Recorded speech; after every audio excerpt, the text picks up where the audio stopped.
It's time to pick a side. The border war is on the air with BG and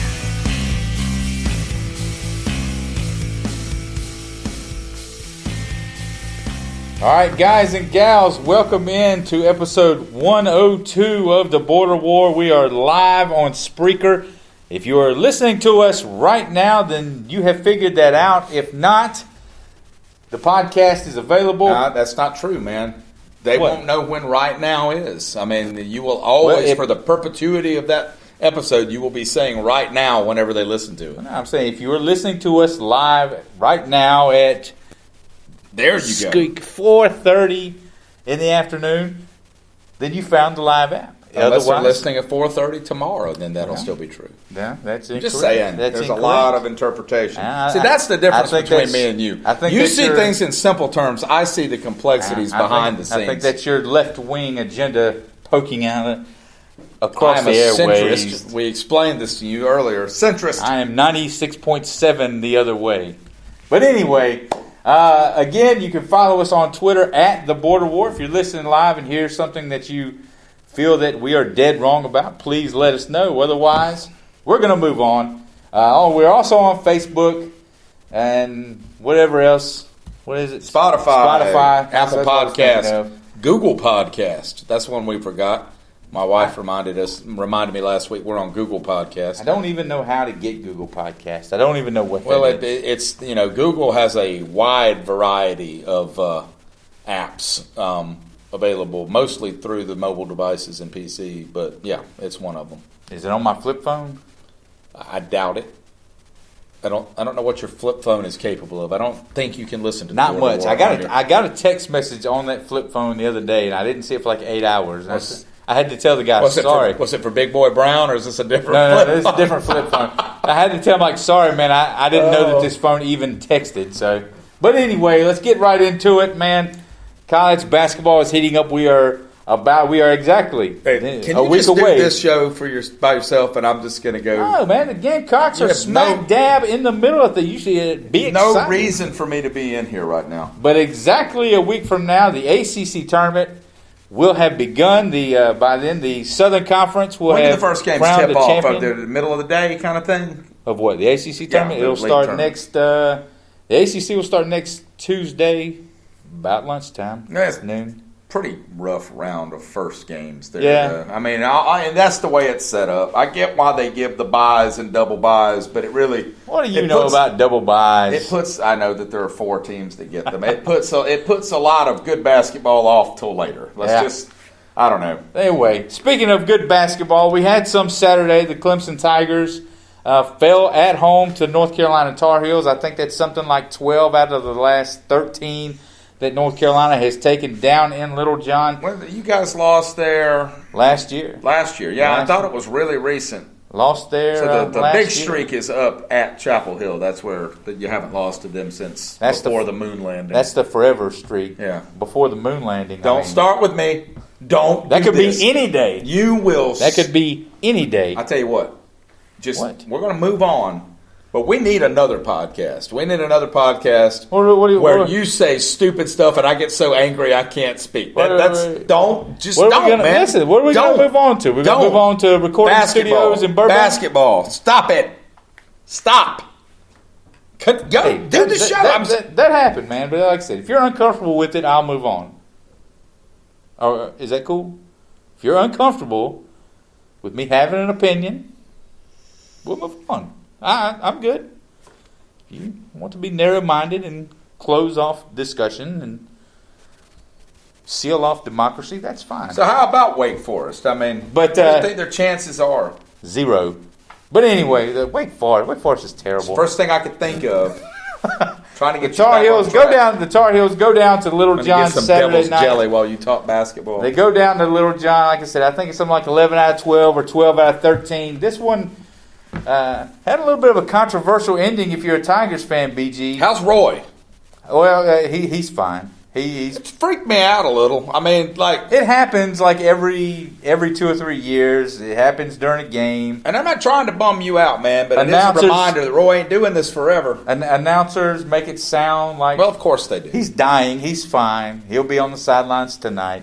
But at the end of the ball game, Shelton Mitchell had some questionable decisions by Kobe White at the end. Maybe made a few mental mistakes. You got to live with some of those. Freshman, you got to live with some of those. Amazing hair. Great hair. But Shelton Mitchell comes barreling down the lane. BG, you saw the highlights. Foul or no foul? I wouldn't have called it. That's not answering the question. You think there was a foul? I do. But I wouldn't have called it. And it doesn't surprise me that it didn't get called. Well, see, at that point in the game, you're going to have to do, like a DDT on a guy for me to call a foul. I mean, now I would have called the foul in the NFL playoff game. That was pass interference. I would have called that. But look. This is no foul. He came down through the lane. He was out of control. And by the time anybody really made contact with him, to me, he was already falling forward. But a lot of Clemson fans, they want to throw their hands up. Oh, we never get a break against North Carolina. Well, we never get that call. There was no call to be made. Man, he was out of control. Again, I think that by the textbook definition, it was a foul. But there are tons of fouls in games that don't get called, and I'm always in favor of not blowing the whistle if it's a judgment call.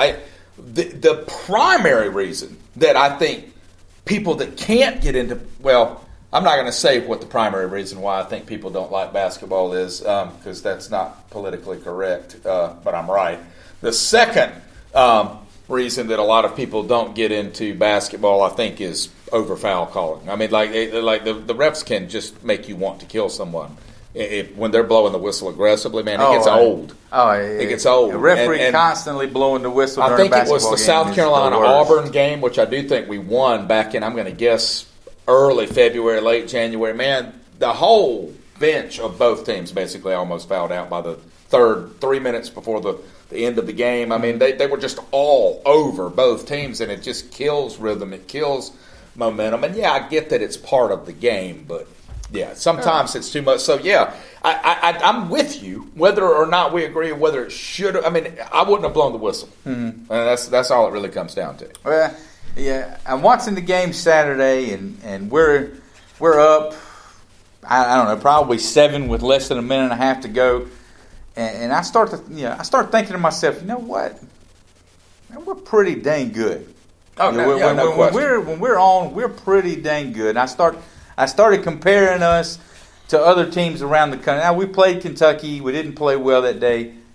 If we played again today, obviously I think that the game would be a lot more competitive. But I started comparing North Carolina to other teams around the country. I started trying to ask myself, is North Carolina really last week we talked about, are they maybe flying under the radar? Is North Carolina really the team to beat around the country right now?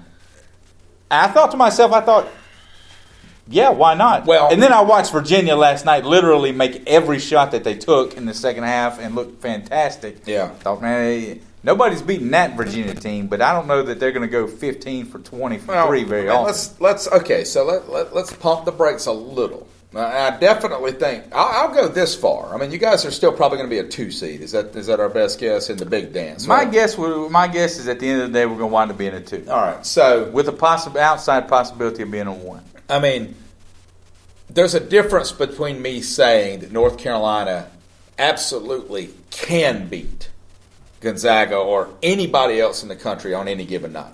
We've already beaten Gonzaga too. But are you the team to beat?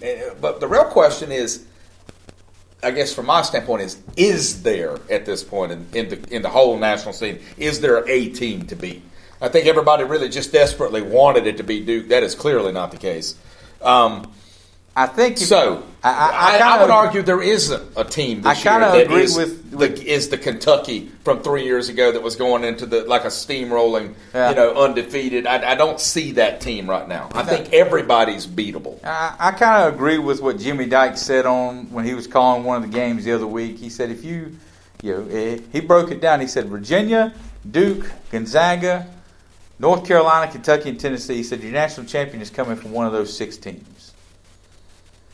You tell me before the year now. I think before the year my Final Four teams had 4 of those squads in there. You threw Kentucky in there? I think I had North Carolina over Kentucky for the national championship. I think I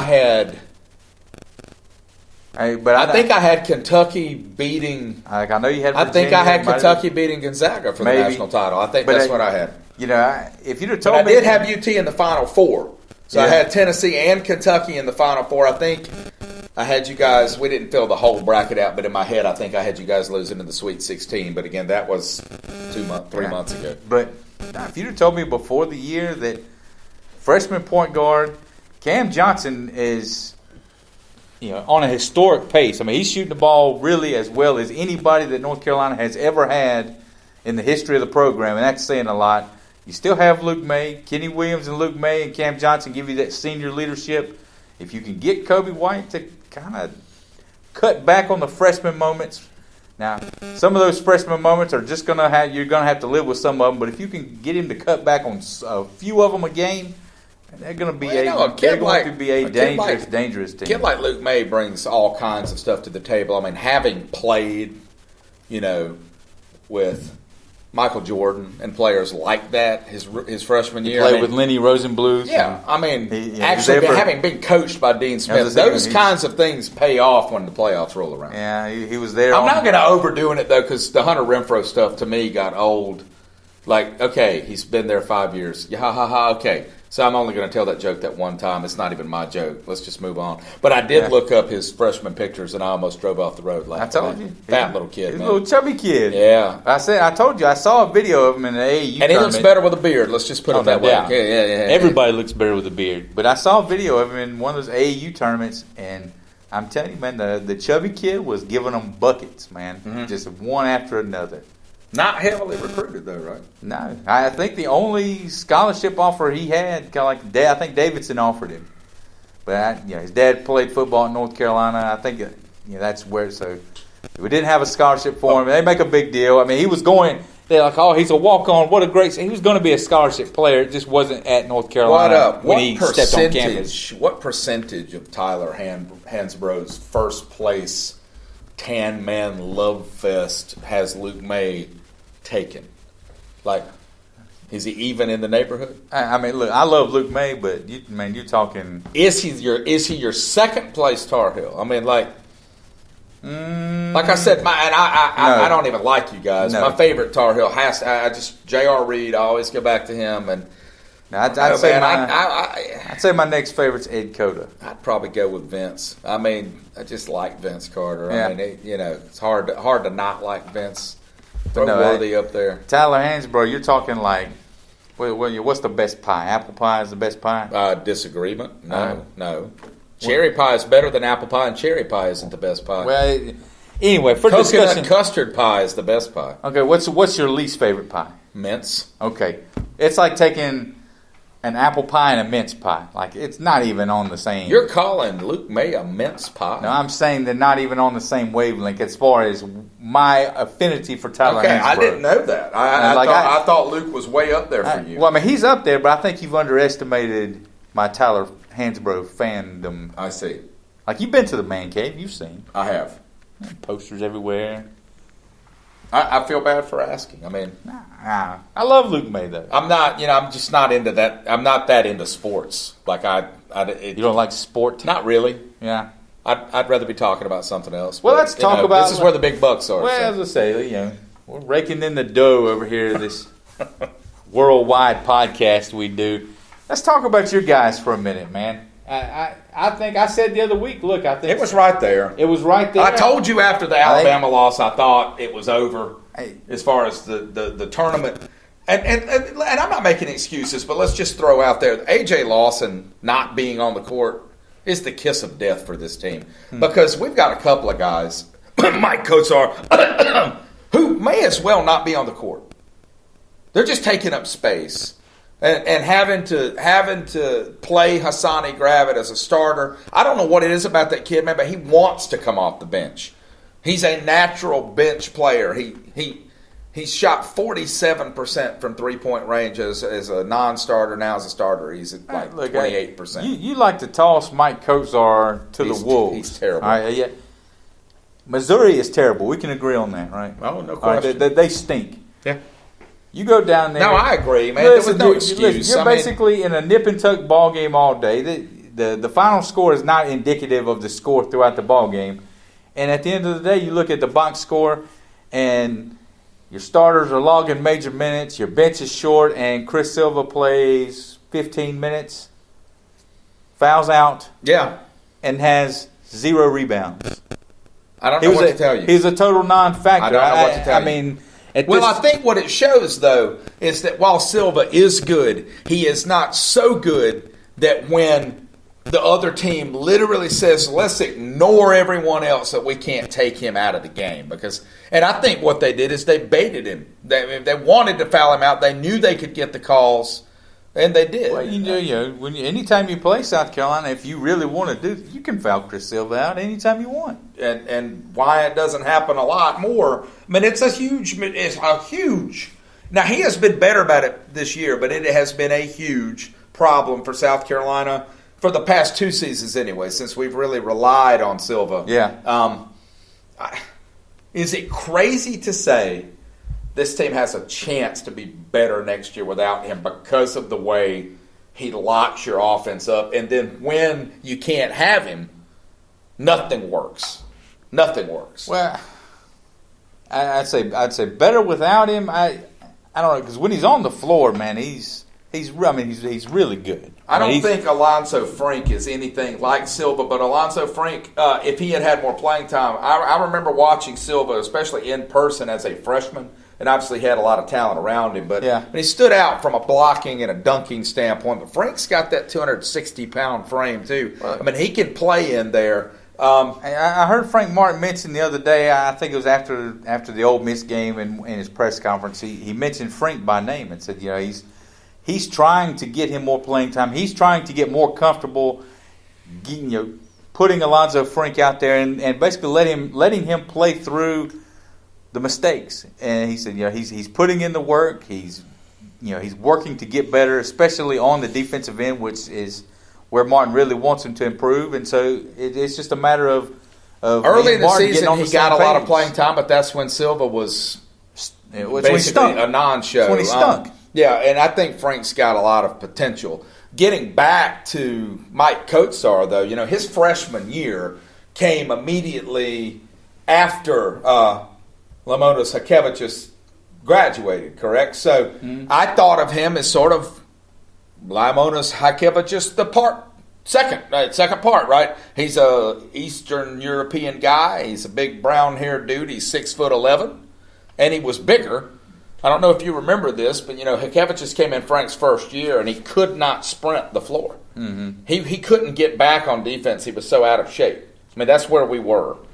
By his senior year, he turned into a serviceable basketball player, and he's playing European League basketball right now, making a living. Yeah, no, he was a good player by the time he left. So when Kosar came in as a freshman, I remember him getting back on defense. I remember his size. He's a muscular kid. He really doesn't look any different now than he looked as a 19-year-old. And I remember thinking, this kid's going to be a baller. Man, when I tell you, in my opinion, he has regressed under 4 years in Columbia. And I can't say that about anybody else that I've seen Frank Martin coach. But that guy right now, and I think most of it's in between his ears, but he's a terrible baskall player. He doesn't look nearly as good as he looked when you guys made that tournament. He right? doesn't. And I don't know if that represented. I don't know if that was just like the representative of his peak. That's as good as he's ever going to be. And that happens with guys. But sometimes. He got worse. But he's gotten How many times have you seen him go up for what is basically an easy one-handed shot, and he throws the ball into the rim?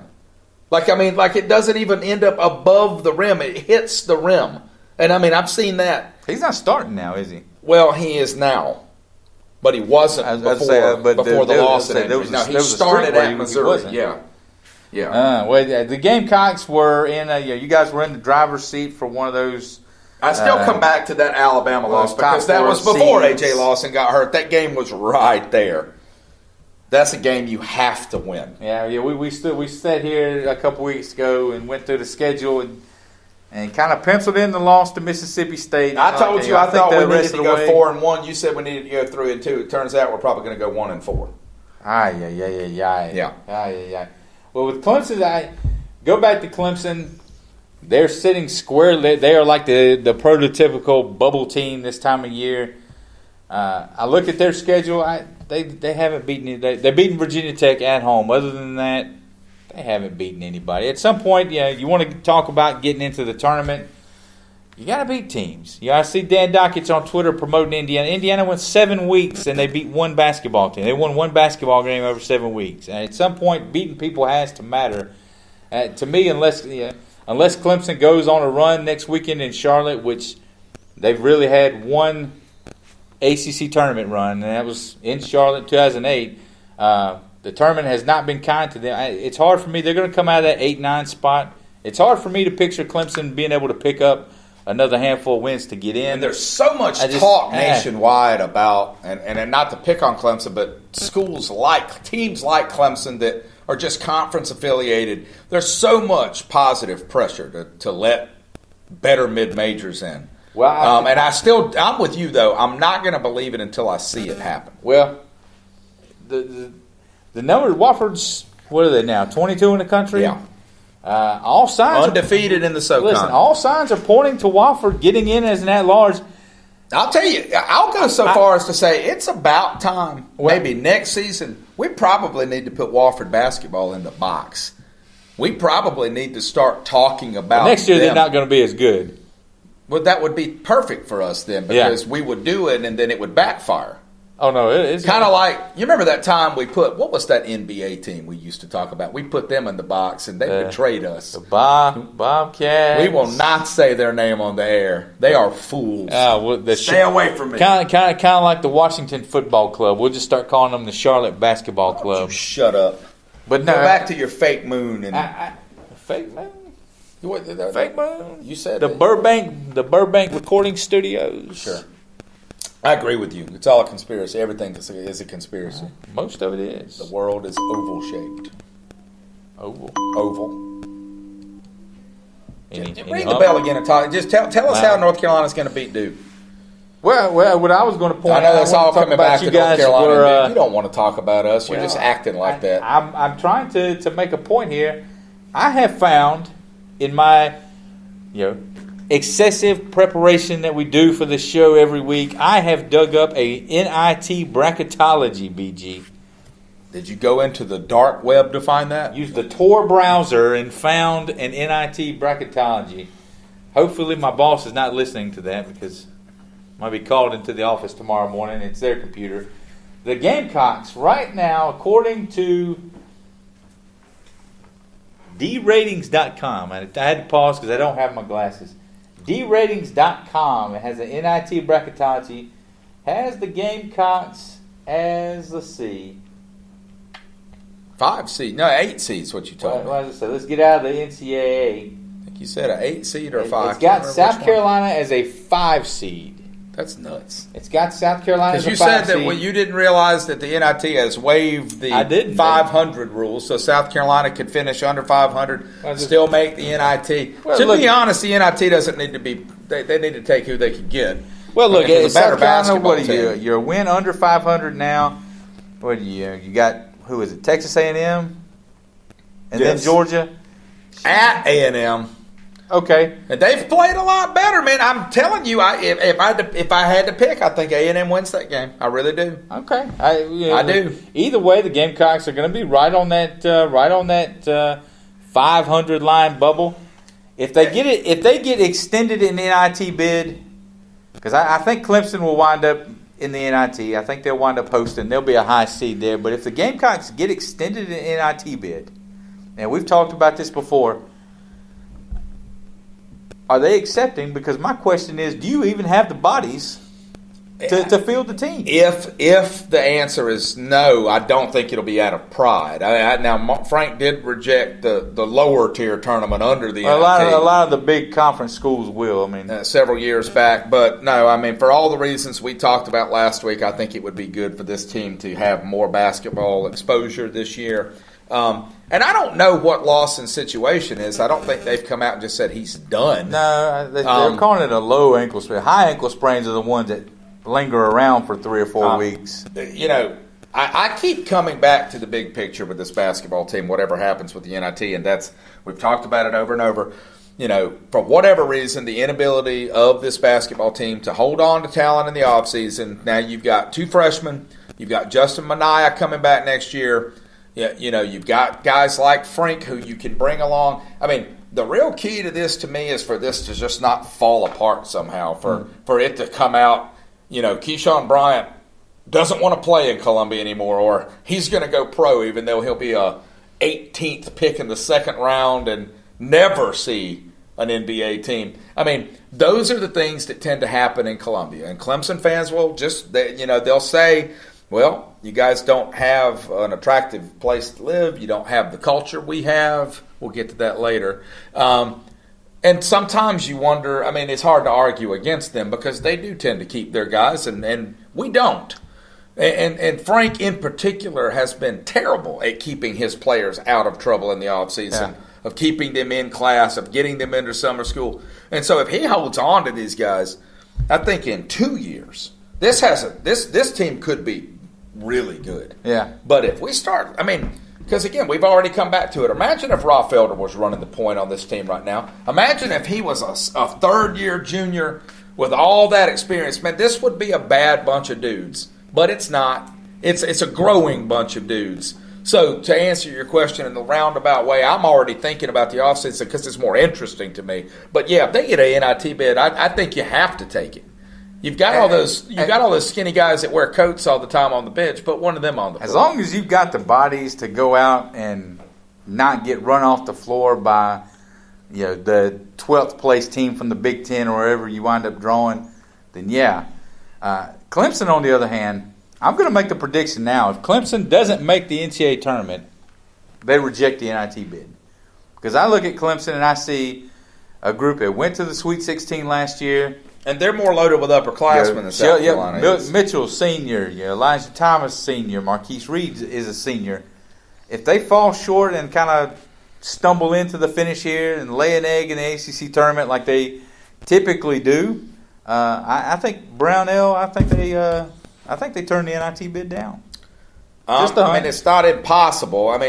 Brownell he's locked into a pretty long-term contract now. So even if it makes people upset, I don't know that it really matters much to him. He's not going anywhere anytime soon. The Tigers are big-time Furman Paladin fans this weekend, though, because if Wofford somehow falls up there, like I said a few minutes ago, all signs are pointing to the Terriers getting an at-large bid if they don't win. How sweet would it be as a Palmetto State resident to have Furman be the one that knocks Clemson out of the NCAA tournament, steals Clemson's bid away from them? It would definitely create a little bit of drama there. Go figure, though, that it's the one sport it would be interesting to see those two schools play in, and that won't happen. They'll play them in baseball or football, but there's not going to be any basketball. Not going to be any basketball. Not anytime soon. Don't hide, Tigers. Don't hide. All right, Saturday evening, round 2. This is what I kind of hate. The way the ACC does their basketball schedule. North Carolina and Duke used to play like 2 days after the Super Bowl, and then they played. And so you had like a month between games. We just played. It was like 10 days ago. Yeah. We're going to turn around and play Saturday.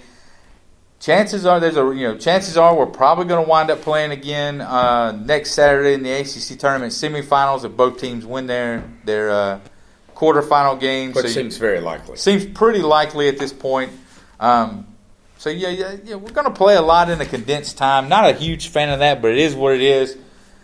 What are you looking for? The first game didn't count, TanMan. See, I actually haven't played them at all. So I thought we came down on that. I thought we passed judgment. What are we expecting? I don't know if you heard, but Zion didn't play in the first game. His shoe blew up. Did you not? You didn't remember that? I didn't remember seeing him out there on the floor. Zion is Duke's whole team. Wait, hang on. I don't remember I'm seeing confused. My notes are telling me that they're not a one team. I don't know. There's conflicting information. It depends. Speaking of depends, who knows what to think about this game? Because you don't know if he's playing.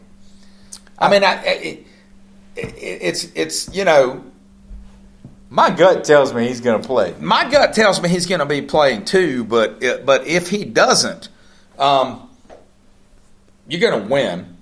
I mean, first of all, I mean, I think that's a lot to shake off, man. They didn't look like they belonged on the court with you. I do think it'll be closer because they will have game planned around it a bit. But and if Zion does play, if Zion plays, and I'm not saying this that I think that they're head and shoulders. I think if Zion plays, the law of averages is going to kind of kick in. I think they're going to win, and just because they heard all the talking. I mean, if they didn't, that would be 4 straight losses, right? No, that would 3 be straight losses. That would be 3. Okay. But if he plays, I think Duke wins, and I say that partly because, like I said, I think we're going to play again. I'm going to the ACC tournament. I don't want to go up there and watch us lose in the ACC tournament. So I don't think we can beat them 3 times. I think we can beat them what twice. You're saying is, in a weird kind of way, go Duke. Let them have that middle game. The only drawback to that is if we lose, we're probably going to wind up being the 3, and I probably seeing Syracuse in that first round. I don't really want to see Syracuse anymore. Mm-hmm. I'd much rather see Louisville and steer clear of Syracuse altogether. But that's just a personal preference. Round 2, like I said, if he plays, they play Wake Forest tonight. You might get an idea of where he is. The other day it was he's not really anywhere near close to playing.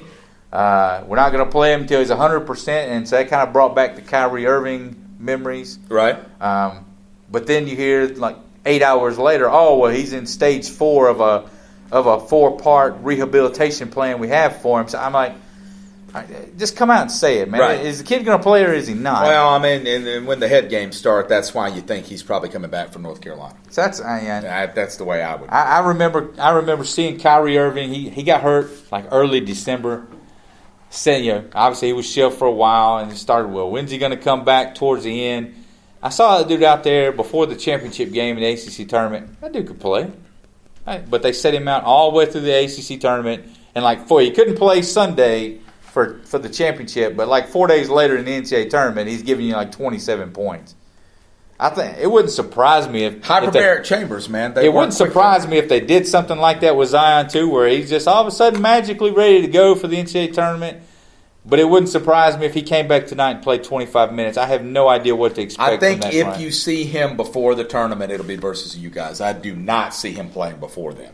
If he doesn't play Saturday, does he play in the ACC tournament or does he just sit that out? Because you're talking about playing. If he doesn't play against you this coming Saturday, I would be surprised if you see him before the dance. See, that's what I was thinking. If he doesn't play Saturday, I think he sits the ACC tournament because you're talking about potentially 3 straight ball games on a knee that we're not sure that hadn't been tested in a game situation yet. Right.